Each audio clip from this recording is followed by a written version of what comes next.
Esse já é o último bloco do Antenados na Geral. Passou muito rápido o tempo, mas eu quero ganhar aqui porque nós chegamos no momento, de fato, de falar um pouco da história dela, de vida, de onde se tem algumas divergências. Nós levantamos o ponto de primeiro, não sei se já foi esclarecido, de nós entendemos que após o nascimento de Jesus, ela casou com José e coabitou, teve uma vida normal de casal, o que acho que difere um pouco, né, dos dois pensamentos. E o pensamento um pouco delas mediar, rogar, ela ouvir a oração de pessoas do mundo inteiro. Como é o entendimento disso? Sim, se eu esquecer de alguma coisa, me lembre, por favor. Em relação à capacidade ou possibilidade de intercessão, não só de Maria, mas de todos os que estão junto de Deus, em relação aos que estamos aqui, o primeiro fundamento é o seguinte: a igreja é o corpo de Cristo. Nisso nós estamos de acordo, né? E é verdade que Cristo é o único mediador entre Deus e os homens. Não poderia ser diferente. Seria herético dizer outra coisa, considerar de outra maneira. Então, qualquer outra mediação diferente da de Cristo, no sentido de paralela à de Cristo, seria impossível para um cristão admitir. Mas o que acontece é que, se somos o corpo de Cristo, quando eu intercedo por você, é Cristo, no final, que intercede, porque eu sou membro do corpo de Cristo. É a cabeça, através do seu membro, esse membro ungido, que recebeu a mesma unção da cabeça, que vai descendo da cabeça até a barba de Arão, chega até a orla do manto, né? Então, a unção do próprio ungido, que me faz membro do seu corpo, e com ele, por ele e nele, e nunca sem ele ou paralelamente a ele, independentemente dele, eu intercedo por você. Então, é sempre Cristo mediador. É a cabeça que age através da mão, através do pé, através de qualquer órgão do corpo.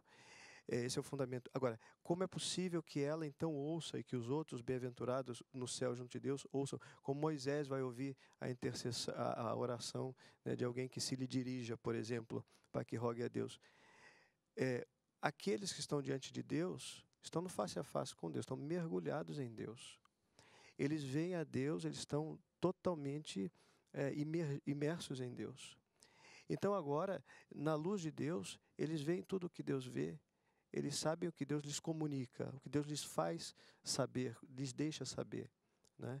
Então é possível que eles tenham a mesma visão de Deus sobre aquilo que Deus permita, né? E se estão mergulhados em Deus, podem ter a comunicação do conhecimento de Deus, como nós teremos. Esse é o fundamento do que nós cremos a esse respeito. E depois, só mais duas questões. A respeito da virgindade ou não virgindade perpétua de Maria. Bom, havia muito que falar sobre isso, não temos tempo. Porém, uma coisa é necessária a gente precisar. É verdade que a Sagrada Escritura não fala explicitamente e diretamente dessa virgindade mantida após o nascimento de Jesus. Mas, primeiro que para os católicos, a Escritura não é a única fonte, embora seja a principal fonte, da revelação. E haveria um longo discurso a fazer a esse respeito. Esse é um né? outro debate. Esse é outra questão. Mas nunca se pode estar contra as Escrituras, obviamente. Contra não pode. Mas nada me obriga a interpretar os irmãos de Jesus como irmãos de carne e sangue, visto que, por exemplo, era comum, e ainda hoje é comum em muitas culturas e muitas línguas, chamar parentes próximos de irmãos. Veja Ló no Antigo Testamento, que chama Abraão de seu irmão, e na verdade era tio e sobrinho, né? Então, somos irmãos, não vamos brigar, vamos dividir as nossas pastagens, os pastores meus vão para lá, os seus vão para cá, né?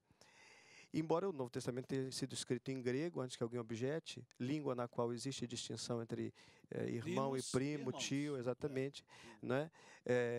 Nós temos vários hebraísmos no Novo Testamento, várias formas de falar hebraicas. Você vê que é um hebreu pensando em hebraico ou em aramaico, e escrevendo em grego, e saem determinadas coisas que no grego não existem.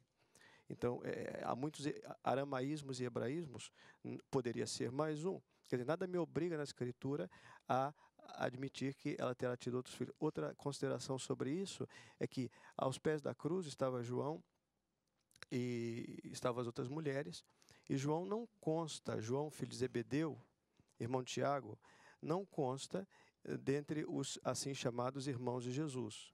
Não está na lista. No entanto, é a ele que Jesus confia a sua mãe, e ele diz explicitamente: daquele dia em diante o discípulo a tomou consigo em sua casa. Ora, tivesse ela outros filhos, isso não seria necessário nem cabível.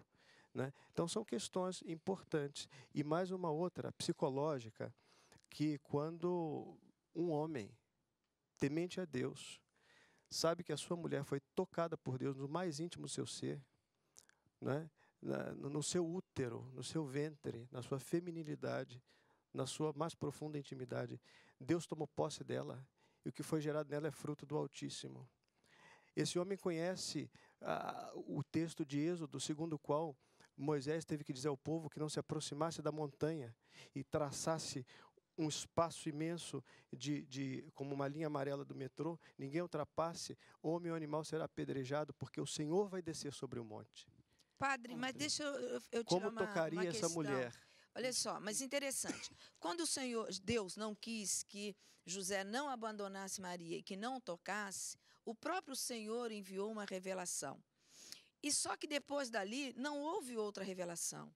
Não houve nenhuma proibição da parte de Deus para que ele não coabitasse, não conhecesse Maria como sua esposa. E Então, a pastora falou uma coisa certa. A Bíblia diz que até que ele a conhecesse, como está lá em Gênesis também, acerca de Adão e Eva, o termo a conhecer significa coabitar, ter relações com ela. Além do que, eu entendo que a relação sexual dentro do casamento não pode ser taxado como pecado. Mas não é essa questão. Não é Mas pecado. mas eu acho que o questão. que difere a gente não é nem só o que está escrito na própria Sagradas Escrituras. Eu acho que foi isso que o padre falou. Eles entendem que existem outras revelações, a mais do que a Bíblia, que adicionam aquilo do qual nós evangélicos temos o seguinte: irmão, isso aqui, qualquer coisa menos, qualquer coisa mais... André, mas Jesus ele bateu na tradição judaica, ele bateu, e Jesus disse o seguinte: quem crê em mim, como diz as santas escrituras, ele não diz como crê a tradição, ele não diz como crê o pastor, o padre, ele diz como crê as santas escrituras. Entendi. Então, a base da fé é a escritura. E eu acho que aí está a diferenciação. A tradição vai trazer o que ela quiser, ela vai colocar o que quiser. Olha, a tradição. A visão eu acho um pouco simplória, porque Paulo diz: guardai o que de nós recebeste, seja por carta nossa, seja por palavra nossa, por tradição. Né? Então, temos aí...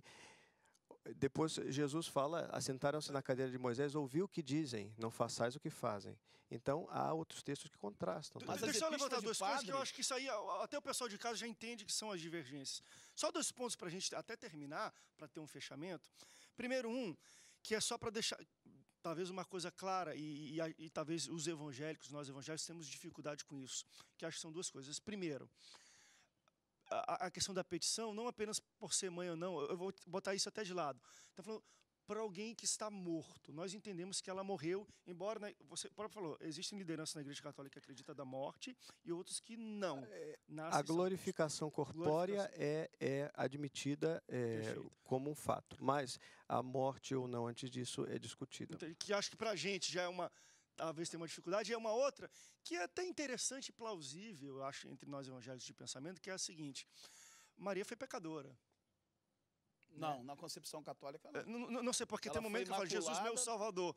Quem se refere como Salvador? Ela não recebeu o pecado. Não, eu sei disso. Mas assim, recebe. Essa é uma concepção. Então, como pode eu pedir perdão de pecados, alguma coisa, para alguém que de alguma maneira é igual a mim, né? O André, assim, agora eu entendi. Eu tinha dificuldade de entender. Não foi muito. Eu acho que foi esclarecedor demais. Por quê? Nós tratamos a Bíblia como a única regra de fé e prática. O padre, embora citou muito bem, de que desde que não entre em choque com as Sagradas Escrituras, mas eles estão abertos a outras fontes. Eu acho uma dificuldade maior implantar. O argumento tem que ser assim bem mais elaborado para que Maria não tenha questionamentos. No que diz respeito a continuar virgem, eu acho que tem que ter realmente muitas outras fontes para respaldar isso do que apenas a palavra. Outra questão é a situação de Maria não sendo pecadora, né? Que é uma questão defendida. Divergências também que existem entre os dois, para a gente deixar bem precisa-se de realmente outras fontes. E aí eu fico um pouquinho mais calmo no sentido do entendimento. Então, agora eu passo a respeitar os meus irmãos e considerar que, na realidade, a Bíblia não é a única fonte. Existem outras fontes. E nós sabemos que, no caminhar da história eclesiástica, foram estabelecidos pelos concílios e tudo mais, católicos até, verdades que no primeiro século não existiam, no segundo não existiam. Isso foi se adaptando. Foi progressivo também. Progressivo. Então, a gente tem essa dificuldade. Eu, por exemplo, eu acho que tem que fazer um esforço muito grande e tem que realmente ter outras fontes, porque a Bíblia não é o suficiente, para testar e crer de que Maria, ela permaneceu virgem até o final. Pastor, é só um ponto que eu estou colocando. O padre Sérgio falou sobre a questão teológica simplista. Eu vejo os dogmas e as atribuições dadas a Maria como teologias simplistas. Eu vejo muito pouco pegar um fato das bodas de Caná da Galileia para exemplificar e instituir ela como intercessora. Muito pouco. Não, mas, na verdade, deixa eu só adicionar, que eu acho que é um pensamento que ficou até muito claro para os telespectadores, né, Padre Sérgio, que não é só Maria que tem esse tipo de atributos, são outros santos. Justamente. Sim, mas olha só. Até nós, quando estivermos na glória de Maria, Deus... Por causa da boda de Caná. Que ele falou, André, não é só Maria. Se você me permite, Paulo diz em Romanos 3:23, de novo. Deixar claro os pensamentos. As epístolas de Paulo são revelações de Deus para a igreja. A igreja primitiva não usou de nenhum dos atributos que foi dado a Maria nos passados séculos. A igreja primitiva nunca usou Maria como intercessora. A igreja primitiva nunca instituiu na sua liturgia as liturgias que são colocadas hoje na igreja católica. Então, por que a igreja primitiva deixou passar essa oportunidade? Paulo diz em Romanos 3:23 que todos pecaram e destituídos da glória de Deus estão.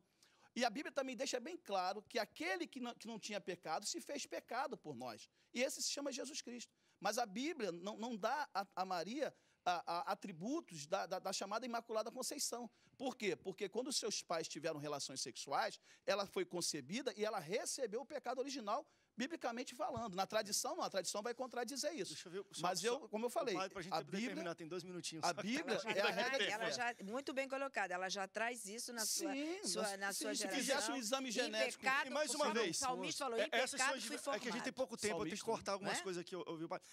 Essas são as divergências que acho que a gente colocou, enfim, né, que eu acho que daí, no meu entendimento, respeitando evangélicos e católicos, de todas as maneiras, vem, claro, os pensamentos que até dentro da Igreja Católica existe divergência, e eu vou te falar, até dentro da Igreja Evangélica, divergência de como tratamos Maria também. Nós somos muito distantes disso, e a gente só tem 1 minuto para terminar, não sei se tem como a gente continuar mais, porque imagina uma mulher como mãe e discípula e seguidora ao mesmo tempo, ver um filho morrer, ver o Jesus morrer. E nós hoje, como a gente está falando sobre uma série de grandes mulheres da Bíblia, eu acredito que, como a nossa audiência é a maioria de evangélicos, a gente peca, a gente erra muito em se distanciar da imagem do que representa Maria. Eu não estou falando para a Igreja Católica Evangélica, biblicamente. Hoje, o que mais tem é a gente fazer congresso de mulheres, onde é Desperta Débora, as Estéses, Rutes e tudo, e a gente não cita Maria, que, no meu ver, André, com berço de assembleiano evangélico, é a mulher mais importante da Bíblia. Por quê? Por causa, talvez, dessas diferenças, divergências de pensamento, a gente se distancia e a gente ficou no outro extremo, de falar, porque a Maria é aquela pecadora e tudo, até desrespeitando, maltratando aquilo que a Bíblia nos apresenta. Então, eu achei muito interessante, e hoje foi muito bom, Padre. Obrigado pela sua presença aqui. Pastores, obrigado pela presença de vocês aqui. Eu queria fazer esse fechamento porque existem divergências, mas eu acho que a imagem de mulher importante, talvez uma das mais, a mulher agraciada na Bíblia por Deus, é a Maria, e nós temos que entender o seu papel e o respeito que ela merece, de acordo com o que a Bíblia apresenta. Amém. Obrigado pela sua... Eu falei, o tempo foi rápido, dá para fazer mais 1 horinha aqui, ou 2 programas para falar sobre as divergências que a gente, quem sabe, faz no futuro. Obrigado, pastores, obrigado, Padre, pela presença de vocês aqui no Antenados na Geral. Obrigado pela sua audiência, Deus te abençoe e até o próximo Antenados. Tchau, tchau. Pode confiar.